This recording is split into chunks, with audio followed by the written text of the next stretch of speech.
Hey guys, today मैंने पढ़ा है ज्योग्राफी का कक्षा 6। मैं तो वैसे 2-3 रीडिंग कर चुकी हूँ। मैं पीछे ऐसे लिखती जाती हूँ कितनी रीडिंग हो गई। इसमें 3 रीडिंग हुई है और यहाँ पे मैंने फर्स्ट चैप्टर आज फिर से रीड किया है, जो कि है सौरमंडल के मैं पृथ्वी से। तो मैंने इसमें मुझे इंग्लिश के टर्म में बहुत पहले पढ़ा था, तो कुछ ब्लरिंग हो रही थी, तो मैंने इसमें लिख लिया कि अदरवाइज़ कभी कभी हिंदी पढ़ के इंग्लिश के बहुत से टर्म भूल जाते हैं, तो ये मैंने बहुत पहले ही लिख लिया था। अब इसमें से मैं मुख्य पॉइंट बताऊंगी जो इस चैप्टर में इम्पोर्टेंट है, और बाकी कुछ भी नहीं। सारे चैप्टर में बहुत बेसिक रूप से एक झलक दिखाई गई है कि सौरमंडल और आकाशीय चीज़ें की छोटी सी एक इंट्रो दिया गया है, जैसे कि हम एक फॉर्मल इंट्रो में अपनी फैमिली का इंट्रो देते हैं, सेम इसी तरीके से। तो सबसे पहले इसमें सेलेसियल बॉडीज़ मतलब कि खगोलीय पिंड जो आप जैसे कि समझते हैं, पिंड वो कहलाते हैं जो अपने आकाश में हैं, मतलब कि आप बोल सकते हैं जैसे कि सूर्य है, पृथ्वी भी आकाश में ही है। हम कहना चाहिए हम पृथ्वी में कोई कहता रहते हैं, पर वैसे अपन चल रहे हैं निरंतर 365 दिन में डेली अपन घूर्ण भी कर रहा है, परिक्रमा भी कर रहा है, और हवा में पृथ्वी फ्लाई कर रही है क्योंकि ग्रेविटी फोर्स है। पर तो हम कह सकते हैं ना कि हम उड़ रहे हैं बहुत अजीब साउंड कर रहा है, पर हम उड़ते हैं, शायद रहते नहीं है, यू कैन से। ये मैंने अपना लॉजिक लगाया है यहाँ पे। पर हाँ, पृथ्वी में हम चल रहे हैं निरंतर 24 घंटे परिक्रमा करके। वैसे 23 घंटे होता है, और 23 घंटे और 6 घंटे एक्स्ट्रा रहते हैं, जो कि हर फिर लीप ईयर बनाया जाता है हर चौथे साल में, क्योंकि वो पूरे हो जाते कंप्लीट, एक दिन पूरा कंप्लीट हो जाता है 4 साल में। तो 5वें साल में हमारा लीप ईयर होता है। सॉरी, थोड़ा यहाँ गलत बोली मैंने। तो यहाँ जैसे कि लिखा है खगोलीय पिंड, ये खगोलीय पिंड यहाँ पढ़ने लायक है। तारा क्या है? तो खगोलीय पिंड जो है सूर्य, चंद्रमा, वे सभी वस्तुएं जो रात के समय चमकती हैं। तो हम कहेंगे पृथ्वी नहीं चमकती क्योंकि हम पृथ्वी में रहते हैं। अगर हम किसी और ग्रह से देखेंगे तो पृथ्वी चमकती है, चंद्रमा से नहीं चमकती। चंद्रमा से कुछ धुंधली सी, वही जैसे कि नॉर्मल पृथ्वी दूर से दिखती है, नीली नीली सी, वैसे ही दिखती है। और जितनी दूर जाएंगे तो हर खगोलीय पिंड चमकता है। तो आकाश में उपस्थित सारी वस्तुएं मैं कह सकती हूँ वो खगोलीय पिंड है, चाहे वो जिसके पास स्वयं की ऊर्जा हो या ना हो। ठीक है, फिर उसके बाद है तारा क्या कहलाता है? जिसके पास खुद स्वयं का ऊष्मा और प्रकाश होता है। वैसे यहाँ पे इसके बाद नक्षत्र के बारे में बताया गया। नक्षत्र है क्या? तारामंडल कहलाता है एक तरीके से, जो पर्टिकुलर हो, मतलब कुछ आकृति लेता हो। जैसे कि यहाँ पे बहुत फेमस 2 तारामंडल हैं, जो कि कहलाए बिग बियर और अर्सा मेजर। सप्तऋषि 7 तारों का समूह, जिसको अर्सा मेजर नक्षत्र मंडल कहते हैं। ये नक्षत्र मंडल अपने हिंदुओं में देखा जाता है ना, नक्षत्र कब है, तो ये कहीं ना कहीं इससे रिलेट होता है, क्योंकि हमारी पृथ्वी का रेवोल्यूशन, रोटेशन बहुत पर्टिकुलर मूवमेंट से होता है। तो जब ये ग्रह और पृथ्वी ग्रह और तारों का कुछ एक पर्टिकुलर समूह पर्टिकुलर जगह में रहता, तो वो नक्षत्र बन जाता है। तो हर टाइम दूसरे नक्षत्र आते हैं। तो अपने देखो पूर्वज कितना कुछ जानते थे, मतलब कुछ भी नहीं था उनके पास जानने के लिए आज की मॉडल साइंस का, पर उनको पता रहता कि रोहिणी नक्षत्र हो वो सब। तो वो भी कुछ इसी तारामंडल से ही कुछ होगा, ऐसा कुछ बनता होगा ऐसे ही, जैसे कि यहाँ एक पर्टिकुलर साइन बन रहा है। तो मैंने यहाँ शॉर्ट में लिखा है नक्षत्र मंडल तारों की बनी हुई आकृति होती है, जैसे कि ये यहाँ पे बताया गया है। इस शॉर्ट में मुझे समझ में आया। और एक बहुत ही मुख्य तारा आप कह सकते हैं इसको, ध्रुव तारा, जो कि एक ही दिशा में हमेशा दिखता है, वो कि उत्तर। हमारे पुराने ज़माने में भी उत्तर दिशा का पता लगाने के लिए इसे बहुत बहुमूल्य तारा कह सकते हैं आप, है ना। और ये सप्तऋषि से संकेतिक करके भी कुछ ऐसा बनता है। ठीक है, हम ज़रूरी पॉइंट डिस्कस कर रहे हैं यहाँ पे। फिर है ग्रह क्या कहलाते, तो ग्रह जो है जो सूर्य की परिक्रमा लगा रहा हो और दूसरा उसके पास स्वयं की ऊर्जा और प्रकाश ना हो। अगर उसके पास स्वयं की ऊर्जा और प्रकाश नहीं, वो किसी और की ऊर्जा और प्रकाश से डिपेंडेंट है, तो वह ग्रह ही है। और ग्रहों की परिक्रमा लगाने वाला उपग्रह कहलाता है। सूर्य की परिक्रमा लगाने वाले को ग्रह कहते हैं, चाहे वो उल्टी लगाए, सीधी लगाए, कुछ भी लगाए। और हाँ, क्षुद्र ग्रह भी रहते हैं, पर ग्रह का एक निश्चित आकार भी होता है, ये भी कह सकते हैं। जैसे क्षुद्र ग्रह भी परिक्रमा लगा रहे हैं, पर क्षुद्र ग्रह और ग्रह में ये अंतर रहता है कि क्षुद्र ग्रह जो है छोटे होते हैं और कोई साइज़ कोई कुछ भी रहता है, मतलब अनडिफाइंड। बट इन ग्रह में ऐसा नहीं होता, वो पर्टिकुलर रहता है उनका साइज़, शेप और टाइम का जो रहता है सब कुछ। तो सूर्य की परिक्रमा लगाते हैं। और सबसे मुख्य पॉइंट अगर ग्रह के लिए बताना कि ग्रह में क्या है और तारे में क्या अंतर है, तो वो हम कह सकते हैं कि ग्रह के पास स्वयं की ऊर्जा और प्रकाश नहीं होती है, वो दूसरे पर डिपेंडेंट रहते हैं। जैसे अपने पास सूर्य है तो अपन सूर्य पर डिपेंडेंट है, अपने पास जो खुद का सन है। वैसे तो बहुत सारे मिलियन ऑफ सन्स हैं बोला जाता है, अभी उतनी ज़्यादा जानकारी नहीं है, पर अनुमान लगाया जाता है बहुत सारे मिलियन। हमारी गैलेक्सी में भी बहुत सारे मिलियन ऑफ स्टार्स हैं, हमारा स्टार सन है। और ऐसे बहुत सारे सन्स हैं जिनके नाम अलग अलग रख दिए हैं वैज्ञानिकों ने। यहाँ एक मुख्य टॉपिक और मुख्य रोचक जानकारी दी गई है कि छल्ले होते हैं इन 3 ग्रहों में। सबसे ज़्यादा छल्ले वाला तो ये अभी है शनि, क्योंकि इसमें धूल के बहुत ज़्यादा कण है, तो बहुत ब्यूटीफुल दिखता है। इसका घनत्व भी कम रहता है। ये अभी जब मैं सर की क्लास पढ़ रही थी तो बहुत कुछ इसमें जानकारी है, पर अभी क्योंकि ये बस पढ़ रही हूँ 6th क्लास का फर्स्ट चैप्टर, तो उतना ही बेसिक बस बता रही हूँ, नहीं तो इनके बारे में मैंने बहुत कुछ पढ़ा है, यहाँ नहीं बता रही हूँ, बाद में बताऊँगी। इन सब में छल्ले होते हैं। सबसे ब्यूटीफुल तो इसके पास रहता है, और इन दोनों पे तो कंपटीशन ही होता रहता है कि किसके पास चंद्रमा है। पहले इसके पास था, कभी इसके पास हो जाता है। आई थिंक प्रेजेंट में शनि के पास हो गया बृहस्पति, अभी मुझे थोड़ा रिकॉल करना पड़ेगा देख के। अभी ये फिर से एक चंद्रमा इसमें खोजा गया है, क्योंकि बहुत सारे मतलब गिन नहीं पाते लोग, इतने सारे इन दोनों के पास, तो कंपटीशन होता रहता है किसके पास ज़्यादा है। पर इसके पास धूल के कण बहुत ज़्यादा हैं, तो शायद ये इसलिए ज़्यादा ब्यूटीफुल है। इसका घनत्व भी कम रहता है, बहुत ब्यूटीफुल दिखता है दूर से। ये यूरेनस के पास भी छल्ले हैं, जैसे कि इसमें बताया गया। छल्ले छोटे छोटे कणों और धूल कणों से बन के एक पट्टी नुमा आकृति को कहते हैं। अब यहाँ हम आ जाते हैं, यहाँ पे हमें दिखाया गया है जो बुध, शुक्र, पृथ्वी, मंगल, बृहस्पति, शनि, यूरेनस और नेपच्यून, जो कि अरुण वरुण, इनका अरुण नाम है, इनका वरुण। और इसमें बहुत बेसिक जानकारी है जो कि मैं यहाँ नहीं बोलूँगी, ये अभी तक तो यूज़फुल नहीं दिख रही, शायद मैं ऑप्शनल लूँ तो ये यूज़ हो। ये बेसिक हमें पता रहना चाहिए। पृथ्वी का तो सबको पता ही रहता है, और ये इसका, क्योंकि ये देखो एक घूर्णन कितने साल लगा देता है, कि आधा से ज़्यादा साल हमारा कंप्लीट हो जब कहीं जाके एक घूर्णन कर पाते। तो ये छोटी छोटी 1-2 याद करना बस इम्पोर्टेंट रहता है।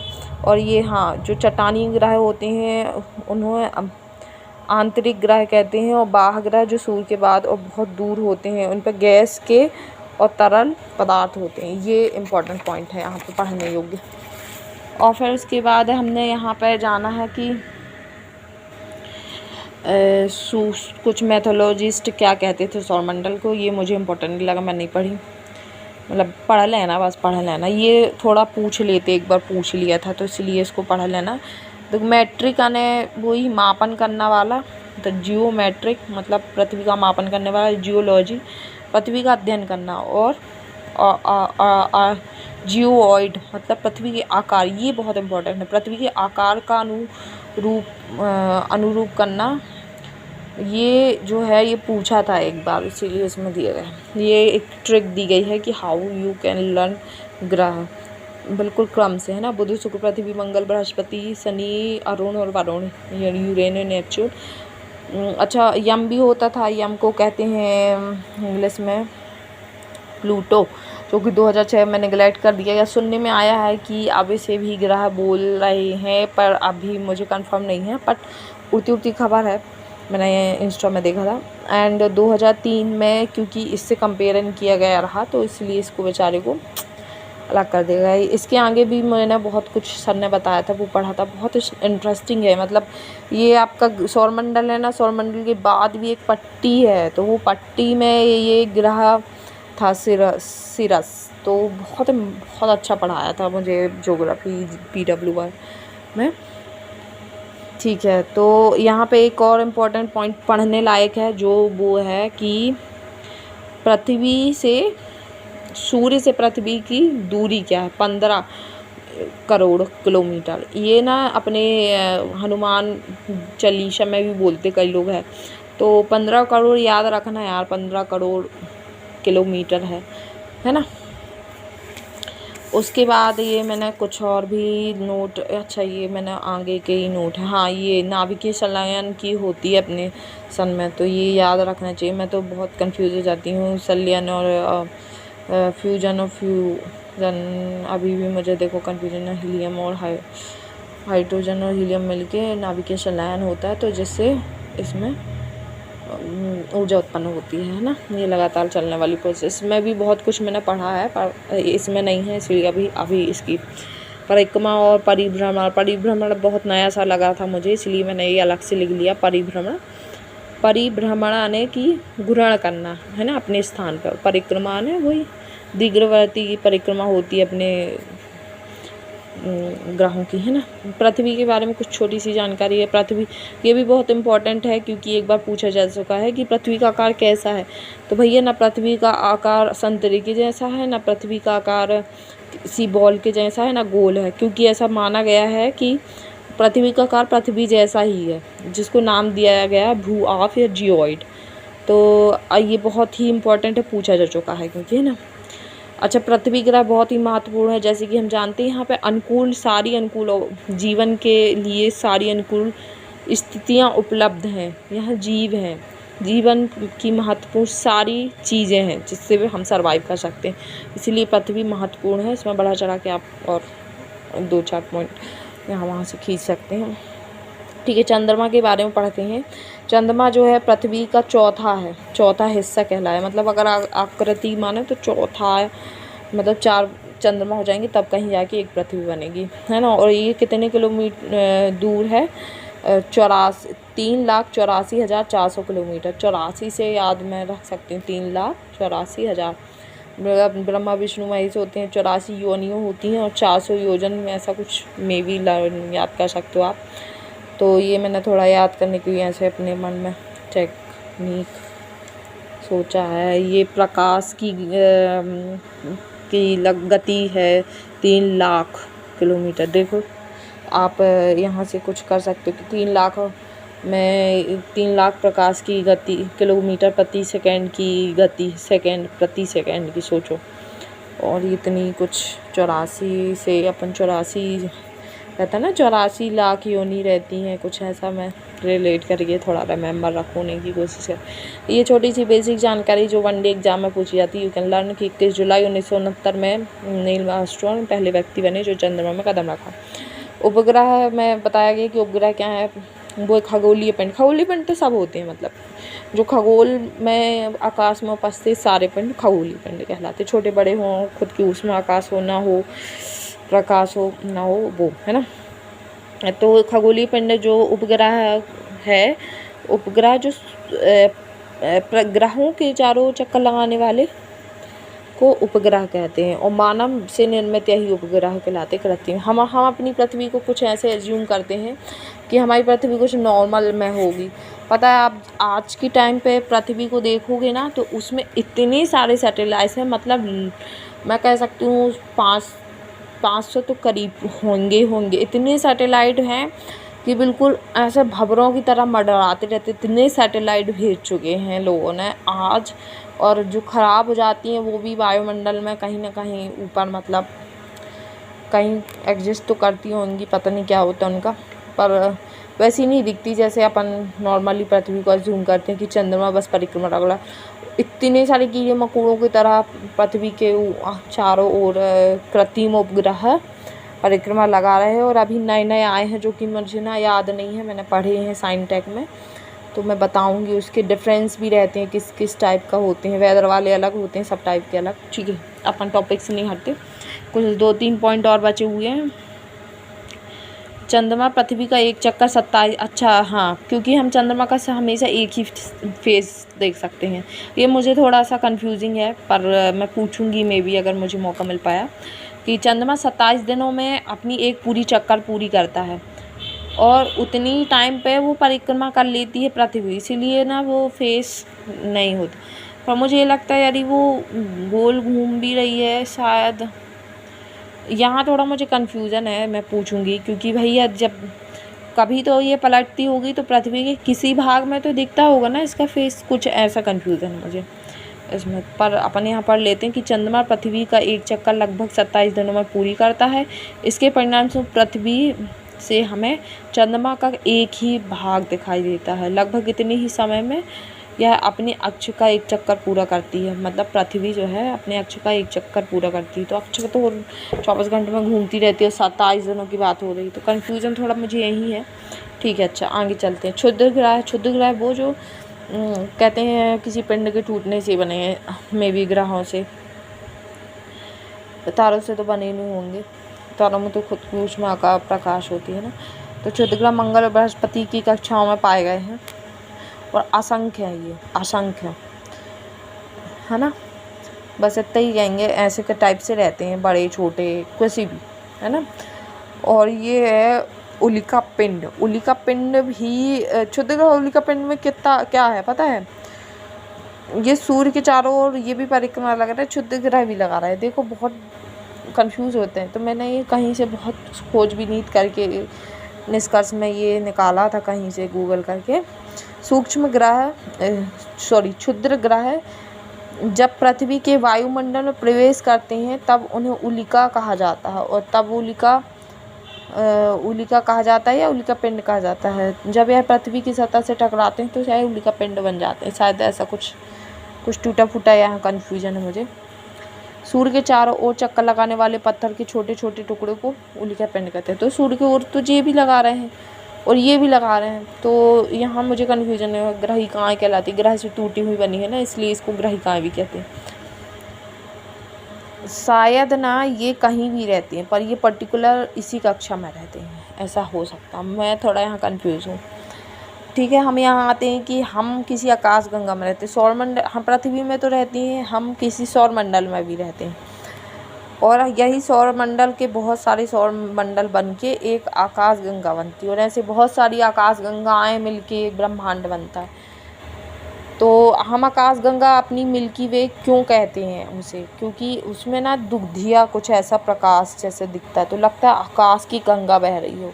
क्योंकि जब हमारे पूर्वज ने इसे खोजा होगा तो शायद उनने यही कोरिलेट किया होगा आकाश गंगा से। सोचो वो पुराने ज़माने में ये कहीं ना कहीं हमें पता आ रहा है कि खोज लिया गया था। ठीक है, आगे बढ़ते हैं। आकाश गंगा, ये बहुत अच्छा यहाँ डायग्राम है कि देखो पृथ्वीवासी हम हैं, हमारा जो घर है वो सौरमंडल के अंदर ही है। सौरमंडल जो है आकाश गंगा के अंदर है, और आकाश गंगा और बहुत सारी आकाश गंगा है जितनी हो सकती हैं, वो एक ब्रह्मांड के अंदर है। तो ब्रह्मांड सब कुछ है, तुम ये बुक को भी ब्रह्मांड का एक हिस्सा मान सकते हो, पर आकाश गंगा को ब्रह्मांड नहीं कह सकते। पर हर ब्रह्मांड आकाश गंगा, हर आकाश गंगा ब्रह्मांड का हिस्सा, हर सौरमंडल ब्रह्मांड का हिस्सा है, हर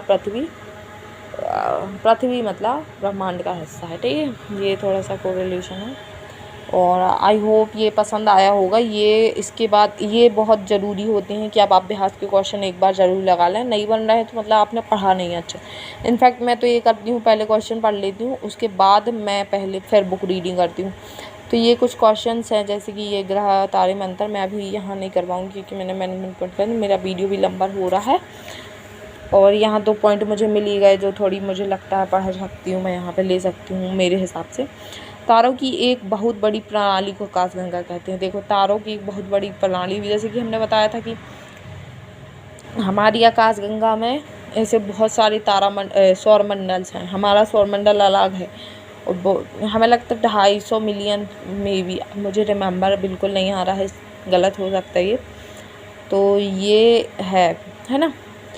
और आज की जानकारी इतनी ही है। और ये मस्ट कि आप लगा लें, मैं तो लगा चुकी हूँ। मेरी रीडिंग और भी हो चुकी हैं पर मैं शुरू से शुरू कर रही हूँ, इसीलिए मैंने वो नहीं की। मैं जनरली यहाँ पर रीडिंग टिक लगाती हूँ। ओके देन, आज के लिए यही है और आई होप आपको ये पसंद आया होगा। मिलते हैं अगले वीडियो में। धन्यवाद।